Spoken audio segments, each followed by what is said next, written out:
नमस्कार मित्रांनो, आज आपण इयत्ता 7वीतील मराठी विषयाचा नवीन पाठ पाहणार आहोत.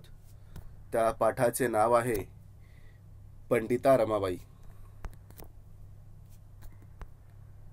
या पाठाच्या लेखिका आहेत अनुपमा उजगरे.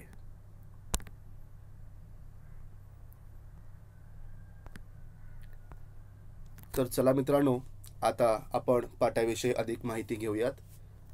पाठ क्रमांक 10, पंडिता रमाबाई. पाठाच्या लेखिका डॉक्टर अनुपमा उजगरे यांचा थोडक्यात दिलेला परिचय आपण पाहणार आहोत. यांचा जन्म 1949 साली झाला. या प्रसिद्ध लेखिका आहेत. सांगी, पश्चात हे यांचे काव्यसंग्रह आहेत.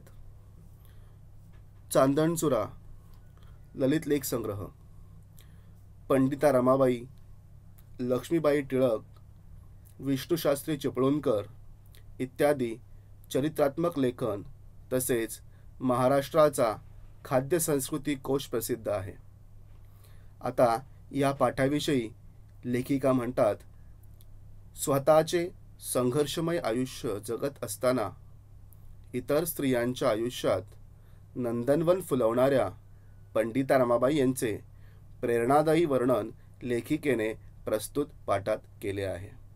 आता या पाठामध्ये लेखिकेने पंडिता रमाबाई यांचा जो जीवन प्रवास आहे आणि या जीवन प्रवासामध्ये ज्या काही स्त्रिया आहेत, या स्त्रियांच्या जीवनामध्ये आनंद फुलवण्यासाठी किंवा आनंद निर्माण करण्यासाठी, स्त्रियांना एक उज्ज्वल आयुष्य जगण्यासाठी पंडिता रमाबाईंनी स्वतःच्या जीवनातील संकट दूर ठेवून त्यांच्या आयुष्यात नंदनवन फुलवण्याचं जे काही प्रेरणादायी कार्य केलेलं आहे, या कार्याचे वर्णन या पाठामध्ये केलेले आहे.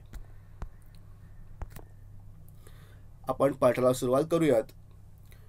कोलकाता शहरात देशभक्त आनंदमोहन यांनी स्त्रियांसाठी जी खास सभा बोलावली होती, ती भारतातील स्त्रियांची पहिली सभा होती. बघा, आता या ठिकाणी आनंदमोहन नावाचे एक व्यक्ती आहेत, जे कोलकाता या शहरात राहतात आणि यांनी स्त्रियांसाठी एक खास सभा बोलावली होती. ही आपल्या भारतातील स्त्रियांची पहिली सभा होती. यापूर्वी अशी कोणतीही सभा भारतामध्ये घेण्यात आलेली नव्हती. पंडिता रमाबाईंना त्यावेळी बंगाली भाषा येत नव्हती. पंडिता रमाबाई यांना बंगाली भाषेचं त्यावेळी ज्ञान नव्हतं किंवा ती भाषा अवगत नव्हती. म्हणून त्यांनी मायबोलीसारखा सराव असलेल्या संस्कृत भाषेतून भाषण केले. ज्या प्रकारे आपल्याला आपली बोलीभाषा ही लहानपणापासूनच अवगत असते, बोलता येत असते, समजत असते, त्याच प्रकारे पंडिता रमाबाई यांना संस्कृत भाषा ही चांगल्या प्रकारे येत होती. म्हणून त्यांनी या संस्कृत भाषेतूनच भाषण केले. बंगालीतून त्यांचा अनुवाद त्यावेळी करण्यात आला. अनुवाद म्हणजे ट्रान्सलेशन. त्यावेळेला यांच्या भाषणाचं जो काही अनुवाद आहे, ट्रान्सलेशन आहे, ते करण्यात आले. स्त्रियांची पहिली सभा, पहिली स्त्री वक्ता व सादर करण्यात आलेला पहिलाच मौखिक अनुवाद ही या सभेची वैशिष्ट्ये होती. आता या सभेची वैशिष्ट्ये म्हटली तर ही पहिली सभा होती आणि ही सभा ही स्त्रियांची पहिली सभा होती.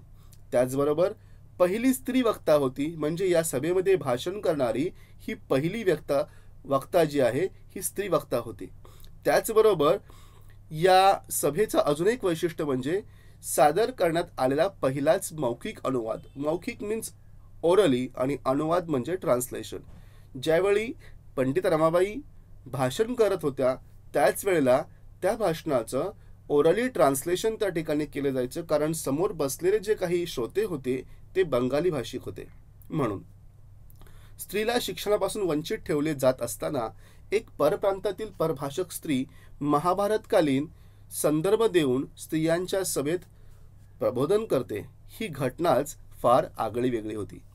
बघा, ज्या काळामध्ये स्त्रीला शिक्षणापासून वंचित ठेवलं जात होतं, वंचित म्हणजे दूर ठेवणे, आणि अशा काळामध्ये एक परप्रांतातील म्हणजे दुसऱ्या ठिकाणावरून आलेली स्त्री, तर परप्रांतातील परभाषक म्हणजे जिची भाषाही आपल्यासारखी नाही अशी परभाषक स्त्री महाभारतकालीन संदर्भ मीन्स रेफरन्स देऊन स्त्रियांच्या सभेमध्ये त्यांचं प्रबोधन करते, त्यांना ज्ञान देते, त्यांना अनेक वेगवेगळ्या गोष्टींविषयी माहिती देते.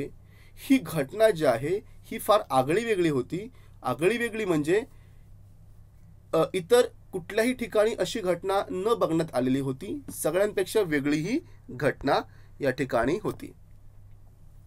आई वडील व बंधू यांच्या निधनानंतर एकटे जगणे किती कठीण आहे हे अनुभवल्यावर रमाबाईंनी विवाह करण्याचे ठरवले. बघा, आता रमाबाईंचे आई वडील आणि बंधू यांचं निधन झालं. निधन मीन्स डेथ. आणि त्यानंतर एकटं जगणं जे आहे हे खूप कठीण आहे हे याचा त्यांना अनुभव आला. आणि त्यानंतर रमाबाईंनी विवाह करण्याचे ठरवले. विवाह म्हणजे मॅरेज किंवा मॅरेज. अतिशय विद्वान वकील म्हणून ख्याती असलेल्या बिपिन बिहारी मेधावी यांच्याशी त्या रीतसर विवाहबद्ध झाल्या. अतिशय विद्वान, टॅलेंटेड वकील म्हणजे ॲडव्होकेट किंवा आपण त्याला लॉयल असं म्हणतो. तर अतिशय विद्वान असे ख्याती असलेल्या, ख्याती मीन्स पॉप्युलरिटी, बिपिन बिहारी मेधावी हे जे आहेत यांच्याशी त्यांनी रीतसर विवाहबद्ध झाल्या. त्यावेळी त्यांचे वय 22 वर्षांचे म्हणजे त्यावेळच्या रूढीच्या दृष्टीने फारच वाढलेले होते. आपण बघतो आहोत तो काळ आहे ब्रिटिश काळ, इंग्रजांचा काळ. त्या काळामध्ये लहान मुलांचं लग्न म्हणजे त्याला आपण बालविवाह असं म्हणतो. त्या काळामध्ये 5 ते 10 वर्षामध्ये बालविवाह व्हायचा. परंतु त्या काळामध्ये पंडित रमाबाईंचं वय 22 वर्ष म्हणजे त्या काळातल्या मानाने ते खूपच जास्त किंवा वाढलेले होते. विवाहानंतर 2 वर्षांच्या आतच बिपिन बाबूंचे निधन झाले. आता विवाह झाला आणि विवाहानंतर 2 वर्षामध्येच पंडिता रमाबाई यांचे पती बिपिन बाबू यांचं निधन झालं. निधन मीन्स ते एक्सपायर्ड झाले, त्यांची डेथ झाली. महाराष्ट्रातील सुधारकांच्या विनंतीवरून रमाबाई आपल्या तान्ह्या मुलीला घेऊन पुण्यात आल्या. आता बिपिन बाबूंचं निधन झालं आणि त्यांना पुढचा काळ जगणं थोडंसं अवघड झालं. म्हणून त्या काळामध्ये महाराष्ट्रामध्ये जे काही सुधारक होते, ज्यांनी महाराष्ट्रामध्ये लोकांचं प्रबोधन केलं, अशा सुधारकांनी रमाबाईंना विनंती केली की आपण पुण्यात येऊन राहावं. आणि त्यांच्या विनंतीवरून रमाबाई आपल्या तान्ह्या मुलीला म्हणजे जे बाळ अंगावर दूध पितं, जे बाळ आईचं दूध पितं त्याला तान्हं बाळ असं म्हणतात. तर अशा तान्ह्या बाळाला घेऊन किंवा त्या मुलीला घेऊन त्या पुण्यात आल्या. त्यांचे पहिले व्याख्यान न्यायमूर्ती रानडे यांच्या घरी झाले. आता बघा, रमाबाई जेव्हा पुण्यात आल्या त्यावेळी त्यांचं सर्वात पहिलं भाषण जे आहे, हे सर्वात पहिलं भाषण किंवा व्याख्यान त्याला आपण म्हणू शकतो, ते न्यायमूर्ती रानडे यांच्या घरी झाले. तिथेच प्रत्येक आठवड्यात एकेका घरी त्यांचे व्याख्यान व्हावे असे ठरले.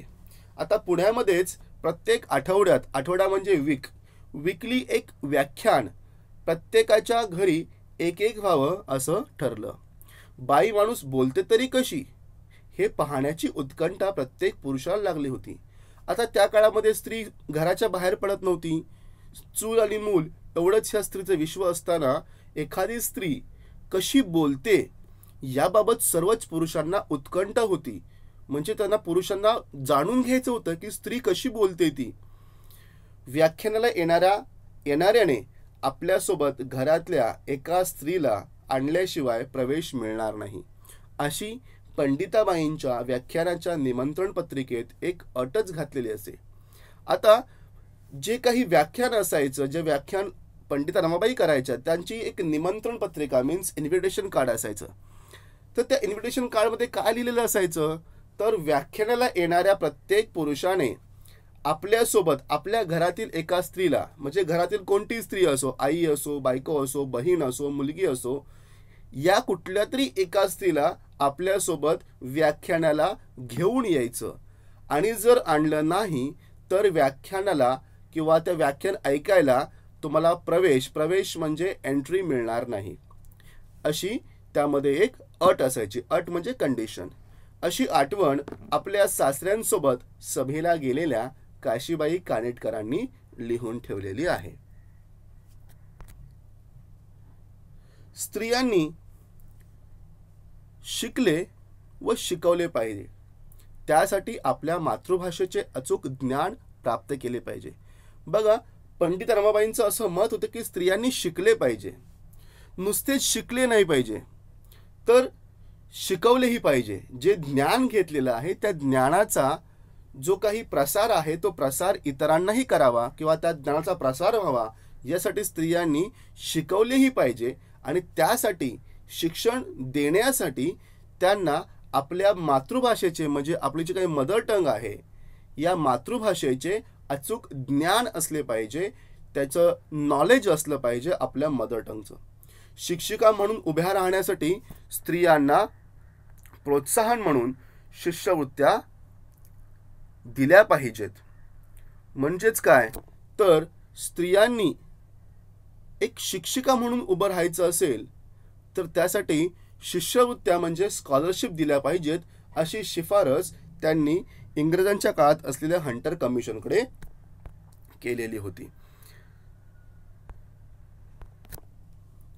अनाथ, अपंग, विधवा अशा स्त्रियांची किंवा अशा महिलांची सेवा करून त्यांना स्वावलंबी जीवन जगता यावे यासाठी कार्य करण्याचा आपला निश्चय रमाबाईंनी पुणे, मुंबई, अहमदाबाद इथल्या पुढाऱ्यांना व धनवानांना कळवला. आता समाजामध्ये त्या काळामध्ये अनाथ म्हणजे ज्यांना आईवडील नाहीत, अपंग म्हणजे जे शारीरिकदृष्ट्या दुर्बल आहेत, विधवा ज्यांचे पती किंवा नवरा यांचं निधन झालेलं आहे, अशा स्त्रियांची सेवा करण्याची त्यांची इच्छा होती. आणि नुसती सेवा करायची नाही, तर त्या महिलांना किंवा त्या स्त्रियांना स्वावलंबी म्हणजे सेल्फ डिपेंडेंट असं जीवन जगता यावं म्हणून त्यांनी कार्य करण्याचा निश्चय केलेला होता. आणि त्यासाठी त्यांनी पुणे, मुंबई, अहमदाबाद इथले जे काही पुढारी होते, पुढारी मीन्स लीडर, आणि धनवान म्हणजे पैसेवाले, रिच पर्सन्स, यांना त्यांनी हा आपला जो निश्चय आहे या स्त्रियांची सेवा करण्याचा, हा निश्चय त्यांना कळवला. पण अशा कार्याची समाजाला काही गरज आहे हा विचारच काहींना पटत नव्हता. बघा, आता असे लोक जे आहेत, अशा लोकांना हिची काही गरज आहे समाजाला, हा विचार जो आहे हा विचार काहींना पटला नाही की यांना काय गरज आहे विकासाची किंवा यांची सेवा करण्याची काय गरज आहे, असा विचार त्या काळामध्ये लोकांना पटत नव्हता. एका उदार गृहस्थाने 10,000 रुपये देऊन त्या रकमेत रमाबाईंनी त्यांचे 40,000 रुपयात होणारे काम करून दाखवावे अशी आट घातली. आता एक उदार गृहस्थ होता. उदार म्हणजे मोठ्या मनाचा व्यक्ती होता. तरी त्याने रमाबाईंना एक अट घातली. त्यांना 10,000 रुपये दिले आणि त्यांनी सांगितलं की 40,000 रुपयाचं जे काम आहे तुम्ही या 10,000 करून दाखवावं, अशी त्यांनी त्या रमाबाईंना कंडिशन घातलेली होती. तर अशा प्रकारे आपण बघितलं की रमाबाईंनी आपल्या जीवनामध्ये स्त्री जातीविषयी कशा प्रकारे तळमळ होती आणि त्यांचा विकास करण्यासाठी त्या घडोघडी प्रयत्न करत होत्या.